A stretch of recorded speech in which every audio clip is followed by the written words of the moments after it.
तो बच्चों एक्सरसाइज 7.1 का क्वेश्चन नंबर 1 है, right the fraction representing the shaded portion. ठीक है, हमें क्या करना है कि कौन सा फ्रैक्शन शेडेड पोर्शन को रिप्रेजेंट करेगा, हमें वो बताना है। देखिए सबसे पहले हम देखेंगे डिनोमिनेटर क्या है। डिनोमिनेटर मतलब कितने पार्ट्स कर रखे हैं, तो 1 2 3 एंड 4। तो फर्स्ट वन में 4 पार्ट्स है, इसका मतलब डिनोमिनेटर 4 है। और कितने पार्ट्स उसमें से शेडेड है, तो 2 पार्ट्स हमें दिख रहे हैं, 2 शेडेड है, ये 1 एंड 2।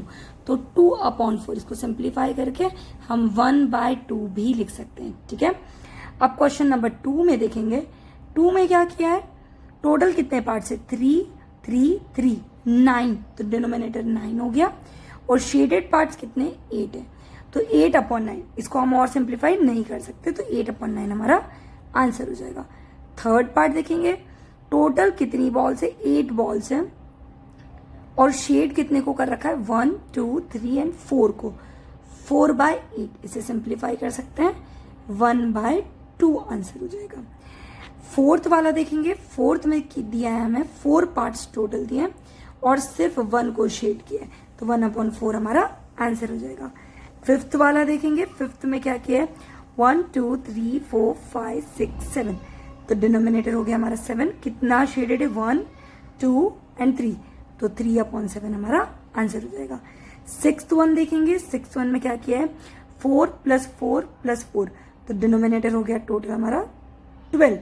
कितने फ्लावर्स को शेड कर रखा है, 1 2 एंड 3, तो 3/12। इसको और सिंप्लीफाई कर सकते हैं, 3 1 = 3 3 4 = 12। सेवेंथ क्वेश्चन में आएंगे हम। सेवेंथ में हमारे पास दिए कुछ पेंसिल्स, यहाँ सारे ही शेड कर रखे हैं। ठीक है, तो टोटल पेंसिल्स कितनी है, 10/10, बिकॉज सबको शेड कर रखा है। टोटल 10 और शेड कितने को कर रखा है, 10। अब नेक्स्ट पे आते हैं 8th वन पर। 1 2 3 4 5 6 7 8 9, इसका मतलब टोटल है 9। शेड कितनों को किया है, 1 2 3 एंड 4, तो 4/9 हमारा आंसर हो गया। 9th वन देखेंगे, 1 2 3 4 5 6 7 8, टोटल पार्ट से 8। शेड कितने को किया है, 1 2 3 एंड 4, 4/8 मतलब 1/2 कर देंगे इसको। अब ये जो है इस क्वेश्चन में देखेंगे कि इसके 2 पार्ट्स कर रखे हैं, करेक्ट। ये पूरा एक पार्ट है, ये पूरा एक पार्ट है, तो टोटल 2 पार्ट्स थे। शेड कितने को कर रखा है, 1, तो 1/2 हमारा आंसर हो जाएगा। नंबर 2 है हमारे पास, colour the part according to the given fraction. यहाँ क्या दिया है, 1/6, मतलब एक शेप है सर्कल, इसके 6 इक्वल पार्ट्स कर रखे हैं। तो हमें बोला है कि हमें शेड करना है इसको, तो 6 डिनोमिनेटर है और शेड कितना करना है, 1 पार्ट को, तो ये 1 पार्ट को हमने शेड कर दिया। ठीक है, नेक्स्ट है 1/4, तो 4 पार्ट से तो किसी भी 1 पार्ट को हम शेड कर देंगे, ये हो जाएगा हमारा 1/4। 1/3, 3 पार्ट्स हैं, तो 1 को शेड करना, हम किसी भी एक पार्ट को शेड कर देंगे। ठीक है, ये हो गया हमारा 1/3। 3/4, 4 पार्ट्स हैं, इसका मतलब 3 को शेड करना है, 1 2 एंड 3 को शेड कर दिया, ये हो गया हमारा 3/4। 4/9, टोटल 9 पार्ट्स कर रखे, तो 4 को शेड करना है, तो ये 3 पार्ट्स को शेड कर लिया, ये 4th पार्ट को शेड कर लिया। ये हो गया हमारा question number 2 complete. Question number 3 है, सबसे पहले identify the error if any. अगर इन तीनों में कोई एरर है तो वो आपको बतानी है। देखो सबसे पहले ट्राइंगल आपको दिया है, अगर ये ट्राइंगल है, अगर मुझे इसके इक्वल पार्ट करने हैं तो इस तरह से इक्वल पार्ट होंगे, करेक्ट। तो ये क्या है कि ये जो शेड जो किया है वो इक्वल पार्ट ही नहीं है, तो क्या हो जाएगा, the shaded portion is not half, so this is not 1/2। 1/2 तो तब होता है जब इसके इक्वल पार्ट होते हैं, करेक्ट। अब सेकंड इसका पार्ट देखेंगे, दिस इज 1/4, तो parts are not equal, so this is not 1/4, this is 3/4। इसमें भी सेम लाइन कॉपी हो जाएगी, the shaded portion is not 3/4। क्यों? क्योंकि पार्ट जो है वो इक्वल ही नहीं है। ठीक है, अब क्वेश्चन नंबर 4 देखेंगे। What fraction of a day is 8 hours. ठीक है, सबसे पहली चीज तो ये कि एक दिन में आवर्स कितने होते हैं? There are 24 hours in a day. ठीक है, तो हमारे को कितने का निकालना है? 8 आवर्स का। तो 8 आवर्स, तो 8 बाय टोटल कितने थे? 24। और इसको अगर सिंप्लीफाई करना है तो वो भी कर सकते हैं। 8 3 ज़ा 24, तो 1/3 हमारा आंसर हो जाएगा। 5th क्वेश्चन है, what fraction of an hour is 40 minutes. वही चीज सेम टू सेम करेंगे। 5th क्वेश्चन, 1 आवर में कितने मिनट्स होते हैं? 1 hour is equals to 60 minutes, क्योंकि यूनिट सेम चाहिए हमें, करेक्ट। तो 40 मिनट्स, तो 40/60। हम इसे सिंप्लीफाई भी कर सकते हैं। 2 2 ज़ा 4, 2 3 ज़ा 6, 2/3 हमारा आंसर हो जाएगा। ये हो गया। क्वेश्चन नंबर 6 है, Arya, Abhimanyu and Vivek shared lunch. ठीक है, 3 बच्चे हैं, वो लंच को क्या कर रहे हैं? शेयर कर रहे हैं। Arya has brought 2 sandwiches. Arya कितने लेकर आई है? आर्या 2 सैंडविचेस लेकर आई है। 1 made of vegetable and 1 of jam. ठीक है, उसमें से एक वेजिटेबल वाला सैंडविच है और एक जैम है। ठीक है, the other 2 boys forgot to bring their lunch. 2 बाकी के लड़कों ने क्या किया? वो लंच लाना भूल गए। Arya agreed to share his sandwiches so that each person will have an equal share of each sandwich. देखो, 3 बच्चे हैं, 3 में से एक लंच लाया है जिसमें 2 सैंडविचेस हैं और बाकी के 2 लाना भूल गए। अब आर्या जो सैंडविच लेकर आई है वो क्या सोचता है कि वो शेयर कर लेगा। ठीक है, वो शेयर कर लेगा बाकी दोनों बच्चों के साथ में। How can Arya divide his sandwiches so that each person has an equal share. अब वो 2 सैंडविचेस के कितने पार्ट्स करे कि हर बच्चे को इक्वल शेयर मिल जाए। ठीक है, तो देखिए, सबसे पहले एक सैंडविच जो वेजिटेबल वाला है उसके अगर 3 पार्ट्स करें तो एक एक पीस तीनों को मिल जाएगा, आर्या, अभिमन्यु एंड विवेक को। एंड एक जो जैम वाला है उसके अगर 3 पीसेस करेंगे तो 1 2 3 तीनों में डिस्ट्रीब्यूट हो जाएगा। तो देखो, इसको नोट डाउन कैसे करेंगे? ये वाला question, Arya has divided the sandwich into 3 equal parts. So each person will get 1 part. ठीक है, तीनों बच्चों में एक एक पार्ट जो होगा वो डिवाइड हो जाएगा। अब देखो, इसी तरह से क्वेश्चन नंबर बी है, what part of a sandwich will each boy receive. तो हर बच्चे को कितना मिलेगा? 3 बच्चे हैं, each boy will receive 1/3 part. ठीक है, ये हो गया हमारा question number A and B clear. अब आते हैं क्वेश्चन नंबर 7 पर। क्वेश्चन नंबर 7 है, Kanchan dyes dresses, she has to dye 30 dresses.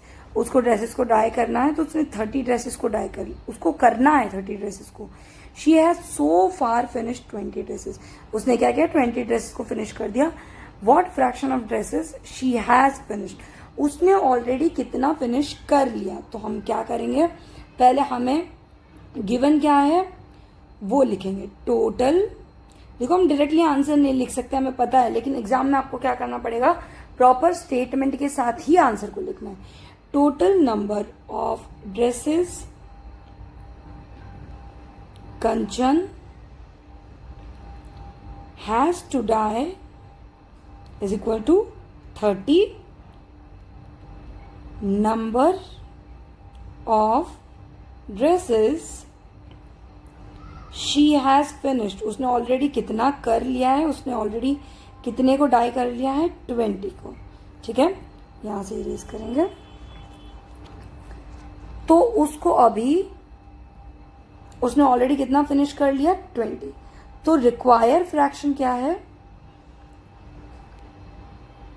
Required fraction, अब उसको और कितनी, उसने और कितनी ऑलरेडी कर ली है फिनिश, उसके बारे में बोला है। तो वो हो जाएगा 20/30। 20 फ्रैक्शंस उसने 20 ड्रेसेस कंप्लीट कर ली, टोटल कितनी थी, 30। कैंसिल कर देंगे, 2/3 आंसर हो जाएगा। और अगर ये पूछेंगे कि कितनी उसको और फिनिश करनी है, तो 30 - 20 हो जाएगा, बिकॉज 10 उसको और करनी है, तो वो 10/20 हो जाएगा, मतलब उसको 1/2 और करना, 1/3 और करना है, ठीक है। ये नहीं पूछा है हमसे, सिर्फ यही पूछा है, हमारा आंसर सिर्फ यही तक है। क्वेश्चन नंबर 8 देखेंगे। Write the natural numbers from 2 to 12, what fraction of them are prime number. देखो 12 तक, 2 to 12 नेचुरल नंबर्स क्या क्या है, पहले हम वो लिख लें। नेचुरल नंबर मतलब सारे ही नंबर्स हो जाते हैं। नेचुरल नंबर स्टार्ट कहाँ से होता है, 1 से स्टार्ट होता है। ये 2 से 12 तक लिखने के लिए बोल रहा है। 2, 3, 4, 5, 6, 7, 8, 9, 10, 11 एंड 12, ठीक है।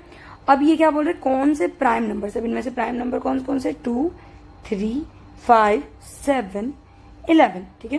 1, 2, 3, 4, 5, व्हाट फ्रैक्शन, तो 5 टोटल है प्राइम नंबर्स, और टोटल नंबर्स कितने हैं, 3, 3, 3, 9, 11, 10 एंड 11। तो आंसर क्या हो जाएगा हमारा, 5/11 total required fraction. Write the natural numbers from 102 to 113. What fraction of them are prime number? देखो सबसे पहला काम हमें क्या करना है कि नेचुरल नंबर्स लिखने हैं 102 से लेकर 113 तक। तो natural numbers from 102 to 113 are 102, 103, 104, 105, 106, 107, 108, 109, 110, 111, 112 and 130, ठीक है। टोटल कितने हैं, ये 12 नंबर्स हो गए। टोटल कितने हैं, 12, ठीक है। अब इनमें से प्राइम नंबर देखते हैं कि प्राइम नंबर कौन कौन से हैं। प्राइम नंबर्स हैं यहाँ पर 103, 107, 109 एंड 113। तो टोटल 4 प्राइम नंबर्स हुए। तो इसका मतलब हमारा फ्रैक्शन क्या हो जाएगा, रिक्वायर्ड फ्रैक्शन,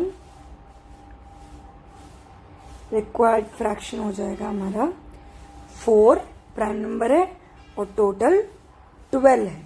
इसे हम सिंप्लीफाई भी कर सकते हैं, 4 1 4, 4 3 12, आंसर हो जाएगा 1/3। ये हो गया हमारा question number 9 complete. Question number 10 देखेंगे। What fraction of these circles have x in them, ठीक है। पहले तो हम लिखते हैं टोटल कितने हैं हमारे पास, total number of circles in the figure. एक फिगर है वो है 10, टोटल नंबर्स कितने हैं, 10 है, ठीक है। अब जो एक्स है वो कितने में दे रखा है, 1, 2, 3 एंड 4। स्टेटमेंट कैसे लिखेंगे, number of circles having x in them हो जाएंगे 4। तो हमारा रिक्वायर्ड फ्रैक्शन क्या हो जाएगा, रिक्वायर्ड फ्रैक्शन एक्स कितने में है, 4 में है, और टोटल कितने हैं सर्कल, 10। 4/10 सिंप्लीफाई कर लेंगे, 2 2 4, 2 5 10, आंसर हो जाएगा हमारा 2/5। क्वेश्चन नंबर 10 हो गया हमारा कंप्लीट। क्वेश्चन नंबर 11 देखते हैं हम लोग, इसको इरेज करेंगे। क्वेश्चन नंबर 11 है हमारे पास, Kristen received a CD player for her birthday. She bought 3 CDs and received 5 others as gift. What fraction of her total CDs did she buy and what fraction did she receive as gift? देखो CD player जो CDs है ना वो उसने क्या किया, कुछ तो उसने खरीदी, कितने बाय करी 3 और उसको गिफ्ट में कितनी मिली 5. अब ये पूछ रहे हैं कि टोटल सीडीज कितनी हो गई, हमारे पास 8 हो गई, तो कितना फ्रैक्शन तो उसने बाय किया और कितना फ्रैक्शन उसको गिफ्ट में मिला. तो देखो हमारे पास जो जो पहले गिवन है हम उसको लिखेंगे. ठीक है, number of CDs Kristen bought from the market. ये हो जाएगा 3. ठीक है, number of CDs she received as gifts. Gifts में उसको कितनी मिली 5. ठीक है, अब टोटल नंबर, अब उसके पास टोटल कितना हो गया, टोटल नंबर ऑफ सीडी क्या हो गया 3 + 5 8. ठीक है, अब फ्रैक्शन लिखेंगे. पहला फ्रैक्शन लिखते हैं, fraction of CD she boat. अब उसके पास कितना उसने बाय किया, वो कितना है 3/8. ठीक है, टोटल 8 थी, 8 में से उसने 3 बाय किया, 3 न्यूमरेटर हो गया, 8 डिनोमिनेटर हो गया. और fraction of CDs she got as gifts, वो क्या हो गया 5/8. 5 उसको गिफ्ट में मिले थे, टोटल फ्रैक्शन 8 था, तो 5/8 हमारा आंसर हो गया. तो 3/8 एंड 5/8 आंसर हो गया.